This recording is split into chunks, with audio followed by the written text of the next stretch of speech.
തമിഴ്നാട്ടിലെ വാൽപ്പാറ അതിർത്തിയിൽ കാട്ടാന ആക്രമണത്തിൽ വയോധിക മരിച്ചു. ആനയുടെ ആക്രമണത്തിൽ പരിക്കേറ്റ് ചികിത്സയിലായിരുന്ന അന്നലക്ഷ്മിയാണ് മരിച്ചത്. ETR എസ്റ്റേറ്റിലെ തൊഴിലാളിയായിരുന്ന ഇവരെ ഇന്നലെയാണ് കാട്ടാന ആക്രമിച്ചത്.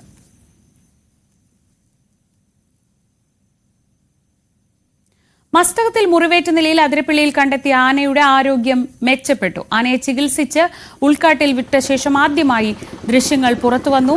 അതിരപ്പിള്ളി എലിച്ചാണായിയിൽ ആന ഇറങ്ങിയപ്പോഴുള്ള ദൃശ്യങ്ങളാണ് പുറത്തുവന്നത്. കാലടി പ്ലാന്റേഷൻ തോട്ടത്തിലാണ് ആനയെ ഇന്നലെ കണ്ടത്.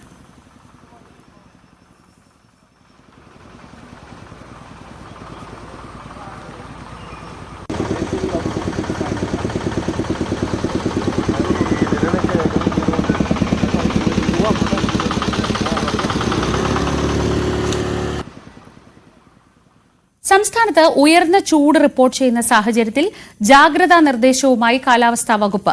ഉയർന്ന ചൂട് ഗുരുതര ആരോഗ്യ പ്രശ്നങ്ങൾക്കിടയാക്കുമെന്നാണ് മുന്നറിയിപ്പ്. സംസ്ഥാനത്ത് പലയിടങ്ങളിൽ ഉയർന്ന താപനില മുന്നറിയിപ്പ് തുടരുകയാണ്.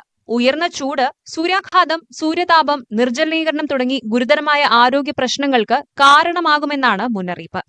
പകൽ 11 മുതൽ 3 മണിവരെ ശരീരത്തിൽ നേരിട്ട് സൂര്യപ്രകാശം ഏൽക്കുന്നത് ഒഴിവാക്കണമെന്നാണ് പ്രധാന നിർദ്ദേശം.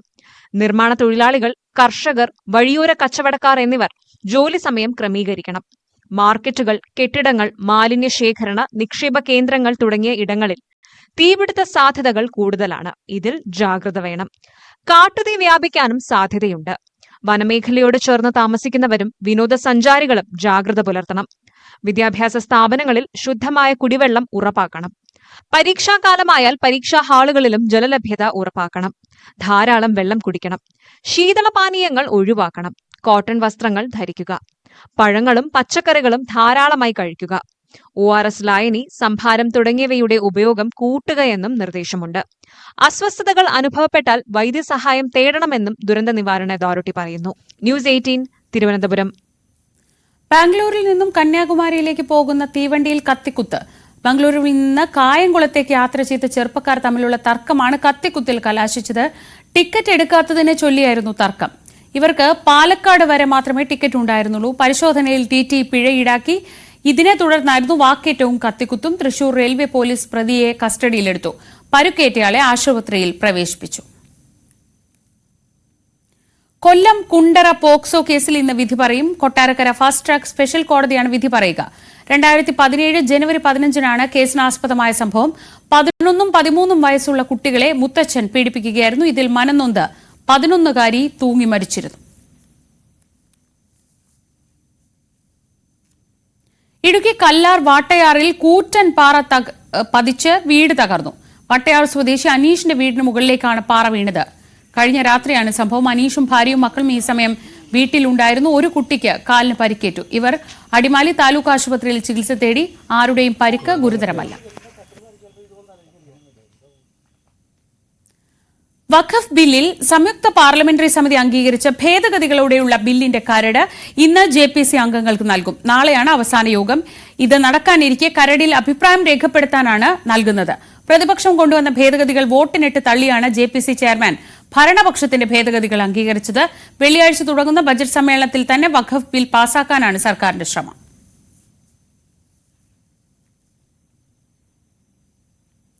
നിർത്തിവച്ചിരുന്ന കൈലാസ് മാനസ് സരോവർ യാത്ര പുനരാരംഭിക്കാൻ ഇന്ത്യയും ചൈനയും തീരുമാനിച്ചു. ഇന്ത്യ ചൈന വിദേശകാര്യ സെക്രട്ടറി തല ചർച്ചയിലാണ് 2020-ൽ നിർത്തിവച്ച യാത്ര പുനരാരംഭിക്കാൻ തീരുമാനമായത്. ഇടവേളയ്ക്ക് ശേഷം ഇന്ത്യ ചൈന ബന്ധം വീണ്ടും ഊഷ്മളമാവുന്നു. ഇന്ത്യയും ചൈനയുമായി 2 ദിവസം നീണ്ട സെക്രട്ടറി തല ചർച്ചയിലാണ് ബന്ധം ശക്തമാക്കുന്ന തീരുമാനങ്ങളുണ്ടായത്. കൈലാസം മാനസ് സരോവരം യാത്ര ഈ വേനൽക്കാലത്ത് വീണ്ടും തുടങ്ങും. മാനദണ്ഡങ്ങൾ പിന്നീട് തീരുമാനിക്കും. ഇരു രാജ്യങ്ങൾക്കുമിടയിൽ നേരിട്ടുള്ള വിമാന സർവീസുകൾ പുനരാരംഭിക്കും. പ്രധാനമന്ത്രി നരേന്ദ്രമോദിയും ചൈനീസ് പ്രസിഡന്റ് ഷീ ജിൻപിങ്ങും തമ്മിൽ ഒക്ടോബറിൽ കസാനിൽ നടന്ന ചർച്ചയുടെ ധാരണ അനുസരിച്ചായിരുന്നു വിദേശകാര്യ സെക്രട്ടറി തല ചർച്ച. കോവിഡിനെ തുടർന്നാണ് കൈലാസം മാനസരോവർ യാത്ര 2020-ൽ നിർത്തിവെച്ചത്. കോവിഡിന് ശേഷം അതിർത്തിയിൽ ഇരു രാജ്യങ്ങൾക്കിടയിലുണ്ടായ സംഘർഷങ്ങൾ യാത്ര പുനരാരംഭിക്കുന്നതിന് തടസ്സമായി. അതിനാണിപ്പോൾ പരിഹാരമാകുന്നത്. International desk, news 18. ഇന്ത്യൻ താൽപര്യങ്ങൾ പുതിയ റിപ്പബ്ലിക്കൻ ഭരണകൂടം പരിഗണിക്കുമോ എന്ന ചർച്ച സജീവമാവുന്നതിനിടെ പ്രധാനമന്ത്രി നരേന്ദ്രമോദി അമേരിക്കൻ പ്രസിഡന്റ് ഡൊണാൾഡ് ട്രംപുമായി ഫോണിൽ സംസാരിച്ചു. ട്രംപിന്റെ തെരഞ്ഞെടുപ്പിന് ശേഷം ഇരു നേതാക്കളും തമ്മിൽ നടക്കുന്ന രണ്ടാമത്തെ സംഭാഷണമാണിത്. എന്റെ പ്രിയ സുഹൃത്ത് പ്രസിഡന്റ് ഡൊണാൾഡ് ട്രംപുമായി സംസാരിക്കാൻ കഴിഞ്ഞതിൽ സന്തോഷം. അദ്ദേഹത്തിന്റെ ചരിത്രപരമായ രണ്ടാം ടേമിന് അഭിനന്ദനങ്ങൾ. പരസ്പരം പ്രയോജനകരവും വിശ്വസനീയവുമായ പ്രവർത്തനത്തിന് ഞങ്ങൾ പ്രതിജ്ഞാബദ്ധരാണ്. ജനങ്ങളുടെ ക്ഷേമത്തിനും ആഗോള സമാധാനത്തിനും സമൃദ്ധിക്കും സുരക്ഷയ്ക്കും വേണ്ടി ഞങ്ങൾ ഒരുമിച്ച് നിൽക്കും. പ്രധാനമന്ത്രി മോദി എക്സിൽ കുറിച്ചു.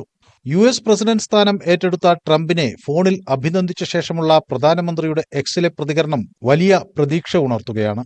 ട്രംപിന്റെ വിജയത്തിന് തൊട്ടുപിന്നാലെ നവംബർ 6-ന് ഇരു നേതാക്കളും ഫോണിൽ സംസാരിച്ചിരുന്നു. ട്രംപ് വൈറ്റ് ഹൌസിൽ എത്തിയതിനു ശേഷമാണ് രണ്ടാമത്തെ സംഭാഷണം. തെരഞ്ഞെടുപ്പിൽ ട്രംപിന്റെ പ്രധാന വിഷയമായിരുന്നു അനധികൃത കുടിയേറ്റവും വ്യാപാര നിയമങ്ങളും. ട്രംപിന്റെ നിലപാടുകൾ ഇന്ത്യക്ക് പ്രതികൂലമാകുമോ എന്ന ആശങ്ക ചർച്ചയാകുന്നതിനിടയിലാണ് ഇരു നേതാക്കളും തമ്മിലുള്ള ഫോൺ സംഭാഷണം. ട്രംപ് ഭരണകൂടം US കേന്ദ്രീകൃത വ്യാപാര നയം നടപ്പിലാക്കുമെന്ന് വ്യക്തമാക്കിയിട്ടുണ്ട്. വ്യാപാര നിയന്ത്രണങ്ങളും താരിഫ് വർധനയും IT, ഫാർമസ്യൂട്ടിക്കൽസ്, തുണിത്തരങ്ങൾ എന്നിവ ഉൾപ്പെടെയുള്ള ഇന്ത്യൻ വ്യവസായങ്ങളെ ബാധിക്കും. കുറച്ച് ദിവസങ്ങൾക്ക് മുമ്പ് ഇന്ത്യ ഉൾപ്പെടെയുള്ള ബ്രിക്സ് രാജ്യങ്ങൾ US ഡോളറിന് പകരമുള്ള പദ്ധതിക്കായി മുന്നോട്ടു പോയാൽ 100% തീരുവ ഇറക്കുമതിക്ക് ഏർപ്പെടുത്തുമെന്ന് ട്രംപ് ഭീഷണി മുഴക്കിയിരുന്നു. ഇരു രാജ്യങ്ങളും തമ്മിലുള്ള നയതന്ത്ര ബന്ധത്തിന്റെ ഭാവി നിരാശ പടർത്തുമോ എന്ന് തോന്നുന്ന സാഹചര്യത്തിൽ ഇരു നേതാക്കളും തമ്മിലുള്ള ഫോൺ സംഭാഷണം ആശ പടർത്തുകയാണ്. News desk, news 18. T20 പരമ്പരയിൽ ഇംഗ്ലണ്ടിനെതിരെ ഇന്ത്യ ഇന്നിറങ്ങും. ആദ്യ 2 കളികളും ജയിച്ച ഇന്ത്യ 3-ാം മത്സരവും ജയിച്ച് പരമ്പര സ്വന്തമാക്കാൻ ലക്ഷ്യമിട്ടാണ് രാജ്കോട്ടിൽ ഇറങ്ങുന്നത്. ഈ സാഹചര്യത്തിൽ പരമ്പര കൈവിടാതിരിക്കാൻ രണ്ടും കൽപ്പിച്ചാണ് ഇംഗ്ലണ്ടും ഇറങ്ങുന്നത്. രാജ്കോട്ടിൽ നടന്ന 5 കളികളിൽ 3 തവണ ആദ്യം ബാറ്റ് ചെയ്ത ടീം ജയിച്ചപ്പോൾ 2 തവണ ചേസ് ചെയ്ത ടീം ജയിച്ചു എന്നാണ് ചരിത്രം. അതുകൊണ്ട് തന്നെ ടോസ് നിർണായകമാകില്ലെന്നാണ് കരുതുന്നത്. 2023-ൽ ശ്രീലങ്കയ്ക്കെതിരെ ഇന്ത്യ നേടിയ 228 റൺസാണ് രാജ്കോട്ടിലെ ഏറ്റവും ഉയർന്ന ടീം സ്കോർ. ഇതോടെ രാവിലെയുടെ ഇന്നത്തെ സമയം പൂർണ്ണമാവുകയാണ്. സ്വാഭാവികമായും നമ്മൾ ഏറ്റവും പ്രധാനപ്പെട്ട വാർത്തകൾ ഇന്ന് പ്രതീക്ഷിക്കുന്നത് പാലക്കാട് നെന്മാറയിൽ നിന്നാണ്. ആ സംഭവത്തിൽ ഏതെങ്കിലും തരത്തിൽ പോലീസിന് വീഴ്ച സംഭവിച്ചിട്ടുണ്ടെങ്കിൽ അതിൽ അടിയന്തര റിപ്പോർട്ട് ഇപ്പോൾ SP തേടിയിട്ടുണ്ട്. ഒപ്പം വയനാട്ടിലേക്ക് പ്രിയങ്ക എത്തുന്നു. ഇത്തവണ വലിയ പ്രശ്നങ്ങൾ നടന്ന 2 സ്ഥലങ്ങൾ സന്ദർശിക്കാനാണ് വരുന്നത്. ഈ വാർത്തകളുടെയൊക്കെ വിശകലനവും വിശദമായ ചർച്ചകളും ഒക്കെ ഉണ്ടാവും ന്യൂസ് ട്രെൻഡ്സിൽ. അപർണ കുറുപ്പ് ചേരും. രാവിലെ പൂർണ്ണമാവുന്നു. എല്ലാ പ്രേക്ഷകർക്കും ഒരു നല്ല ദിവസം ആശംസിക്കുന്നു. നാളെ വീണ്ടും കാണാം.